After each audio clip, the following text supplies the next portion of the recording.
Hey everyone, it's Colin. The Switch 2 is just up on the horizon. I figured it's the best time to act like the first one just never happened. Yes, I will be only playing Nintendo's consoles from before 2004 because I can't accept the future and I need to escape in the past. No, but out of all seriousness, I think it'd be fun to, look back at Nintendo's lineage and really just spend some time building up to that grand finale, which is the release date of the Switch 2. The plan for this mini-series is 4 episodes, which start right now today with the one you're watching. And today we'll be looking at 3 consoles, the Super Nintendo, the N64, and the GameCube. Now, kicking it off, why don't we dive straight into our first day, which we started with a little bit of Double Dash. I played Mario Kart Double Dash for about an hour, racing all at 150cc, and I had a great time while doing it. I'm personally a huge fan of Double Dash just because of how different it is from the entire Mario Kart franchise. When it comes down to idolisms and really how the game was made, I feel like it has a lot in common with the new coming out Mario Kart world. Just because they're taking such different routes to the core formula to make something more interesting out of the franchise. Something more new. The dual tag team driver mechanic is super fun to mess around with in this game. And since I haven't played it in a long time, it was really fun to get, readjusted to this whole mechanic and just overall get my bearings back with the game because I really do enjoy it. From figuring out how to turbo start or even managing your inventory when it comes to item boxes, this mechanic just adds so many simple little things that change the game quite a bit. And when it comes to that item management, it just adds so much more depth to the game and makes all the items played a lot more strategically. The game also reminded me, how challenging it is with the ruthless CPUs or the really bad recovery times when hit by a red shell. I had certain laps where I was in first and I dropped all the way down to the last place just because I got hit by 3 shells in a row. Like, these CPUs know what they're doing. But all of this really just helps add to Double Dash's charm and the core of its game. The music is next level and the tracks are honestly phenomenal. Now, it's not the biggest selection, and this is also coming in a post Mario Kart 8 and the DLC world, so you only have 4 cups versus that game has like 5 or 6 times that. But honestly, it still manages to hold up. But after that, my next stop was right in the Mario universe at Mario 64. I decided to do a little casual speed run to my roots with a little 16-star playthrough. The reason I say this is casual is because I wasn't actually trying to achieve any certain time, but I just wanted to beat the game in the sitting. I mean, I know a couple of tricks here and there, but I wasn't ever good at it by any means. Like, just look at me try to pull off this Lakitu skip at the beginning. The way I reacted is pretty priceless. That was actually one of the many tricks I was able to pull off. My favorites being cannonless and then also the backwards long jump, which is super iconic. Mario 64 is just one of those games that just never gets old. It's a classic and will always have a place on my shelf and in gaming history. I personally think it's the best 3D Mario game, but that does probably come from a lot of bias and just my personal experience growing up with the game. But I do vastly prefer this to even Odyssey. Not saying Odyssey is a bad game, don't go and murder me in the comments, but it's just not really my cup of tea. Well, obviously Mario 64 is not a perfect game, far from it. My biggest gripe with it is the Bowser fights. You grab on his tail, spin him in circles, and have a really slim release window to basically get a perfect shot at one of those bombs. Like I said, I've played the game quite a bit through the years, so I've gotten pretty good at them, but I do remember initially I played Mario 64 on the DS, and with the D-pad, those throws are not fun to make. At the end of the day, it was really fun coming back to this game, and I had a whole lot of fun with it.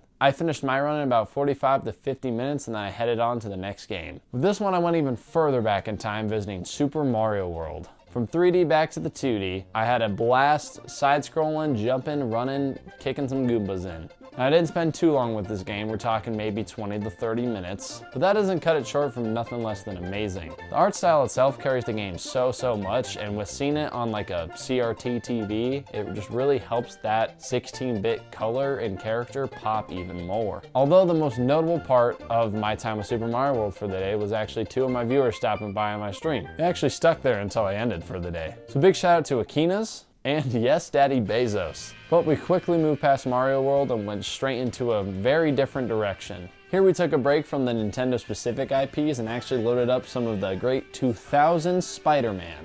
And yes, on the N64. This is honestly probably where I spent the most time of my day, and I haven't played this game in forever, so it was really refreshing. It was actually the first game I ever bought for my N64. Spider-Man's first outing in 3D is actually very solid. Other than the limitations from the generation like only being able to swing on your webs twice, or the fact that Spider-Man will die if he hits the ground floor of New York. I was cruising through this game while talking to my 2 viewers about all different sort of heroes and media and stuff. Spider-Man is a pretty repetitive game though. The gameplay loop pretty much just consists of beating the crap out of people and moving forward. The boss battles do help spice this up a little bit, but even those most of the time come down to beating up a badder enemy and then moving to the next area. But the game didn't really do much when keeping my engagement past those sewer levels. Those lizards seriously suck. Near the end of my playthrough on this day, I was quite ready to move on to the next game. Nonetheless, Spider-Man is still an amazing game and great for the time, and probably the best superhero game I can think of from that generation. So I gotta give it a round of applause for that. The stream and I decided to wrap up our day with some Zelda Wind Waker. And this is actually personally where I had the most fun for the day. Wind Waker is such an amazing game and still looks absolutely stellar compared to modern day. Can't even forget about that super banging soundtrack either. Now I really only got to play around in Link's hometown, Windfall Island, but we were having all sorts of fun conversations like how we noticed Link is always sleeping on most of his characters at the start of every single game. The exceptions we found were games like Majora's Mask and Tears of the Kingdom, as well as Zelda 2. But the one thing all those games have in common is it's an extension of an already existing Link, in which all of them, except for the first one, were sleeping at the start of their game. That's besides the point. We started off our adventure with a massive backflip off of this big tower. Somehow Link didn't shatter his legs, or take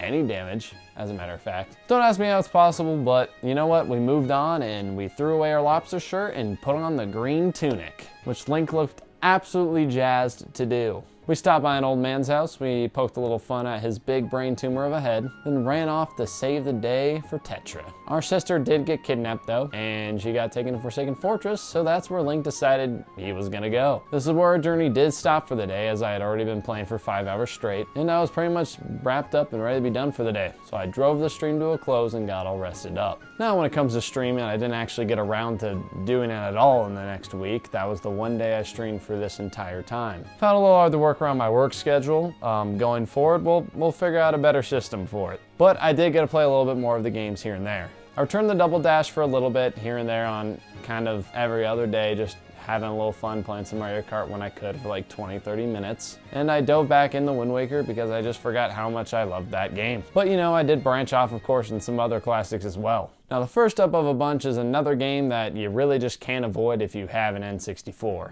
And that's gotta be The Legend of Zelda: Ocarina of Time. Now, I do know that after my time with the N64 version, I definitely prefer the 3DS remake, but that doesn't mean this version is obsolete or even bad. In fact, for some reason, playing this game on a CRT and just booting up, hearing that original intro as Link rides Epona through Hyrule Field is really just something special. That being said, as much as I love the environment of the original on a CRT and getting that visual style and flair, 30 frames per second and higher textures are just a little too good to pass up. Not even to mention my biggest gripe is the controls, which are way more ironed out when it comes to the 3DS remake, which you would expect with time. But this is about the original today, so let's dive in a little bit further with that. Ocarina of Time is a wonderful masterpiece that many hold dearly today. It was even my first entry into the Zelda franchise. I decided to pick it up because I saw Breath of the Wild trailers for the Switch and I thought it was really cool. And so I had my 3DS and I bought the Zelda game available for it, and it just happened to be Ocarina of Time.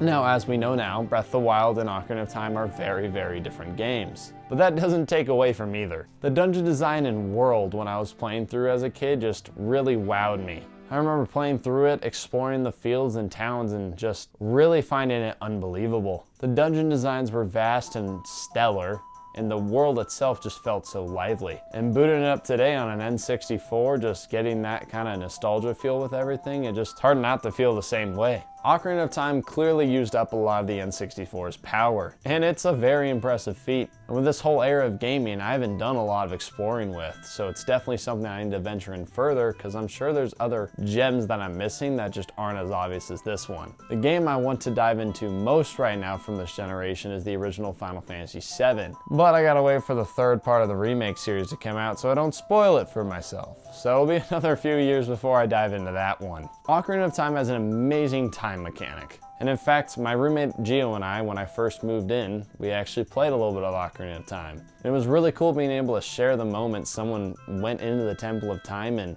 took the Master Sword out, because it was the first time Gio had played any Zelda game. It was just really interesting to watch from a third party's perspective as someone who's heard so much about this legendary blade in gaming and is finally pulling out from himself for the first time. And by the way, Gio also has a YouTube channel. It's called Gio Santilli. I will pop a little card up right here, but he does a lot of movie stuff, TV shows, cinema reviews. He talks about almost everything to do with movies. So if you're interested in that at all, make sure you check him out. He makes great stuff. I highly recommend it. Anyways, I don't want to talk too much about one specific game this entire time. Didn't get to go that deep into Ocarina of Time with my journey, well, because I only had a week and I'm trying to play all these different games. I do want to make a video on this game someday where I can dive more into my personal experiences and just thoughts on it. So if you're interested in that, let me know down below and I'll definitely get working to it. The next game I decided to tackle was Superman Shadow of Apocalypse. A surprisingly good Superman game, which is not a claim any of them can really make that are themed around the character. I mainly spent my time flying around the Daily Bugle and just all around Metropolis, seeing this cel-shaded world as it takes place in the DCAU.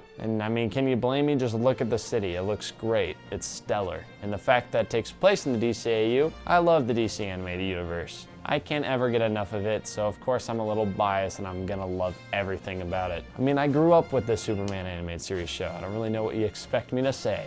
But if you are a Superman fan, I would say this game is a must play, and it's normally not that expensive. The GameCube ones, of course, probably around the $30, $40 mark, while you can normally get on PS2 from anywhere between 10 to 20 bucks. And as I didn't get to spend as much time as I would have liked in this last week with these consoles, mainly because of these time constraints and the work schedule, that's all I really got to with playing in the week. The next video I'm planning on doing should release around this time next week. That'd be basically, yeah, just a week from today or before that, whenever you're seeing this. And that one's gonna be themed around the Wii and the Wii U. And I plan on doing a lot more live streams when it comes to those consoles and getting my footage and all that, as well as spending more time with them. And then after I tackle those consoles, it goes to the Switch. And then the week after that is the release of the Switch 2. And I plan on doing some grand finale live stream where I'm gonna be on the day of the midnight launch and I'm getting my console, unboxing it, and playing some Mario Kart World Tour. Nope, just World. I don't know why I said Tour. Tour's the app one.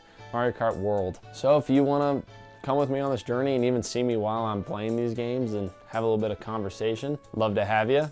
Twitch.tv/ColinGreener. I'll leave a link down in the description below. But yeah, I'd love to have you there and come say hi. And then if you did want to hear more about any of these games specifically, I actually made a video on 3 of them. I made a video on Double Dash, I made a video on Wind Waker, and I've made a video on the Superman Shadow of Apocalypse game. So be sure to check those out on my channel if you're intrigued at all or just want to hear me talk about them. And for the others, if you want me to make a full-blown video on them or go further in depth, just let me know as well. And once again, thank you for clicking on my video and supporting me. I really do appreciate it. You guys watching this through to this extent really helps me out. You could drop a like if you did enjoy it. Maybe think about subscribing if you want to see more. I'd be happy to have you here. Look forward to seeing you on my journey forward. But that's really all I got today, and I'll see you next time on The Pixel Critic.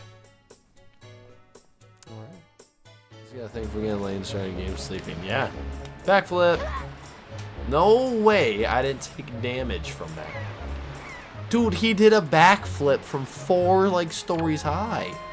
And he's chilling, his legs are fine.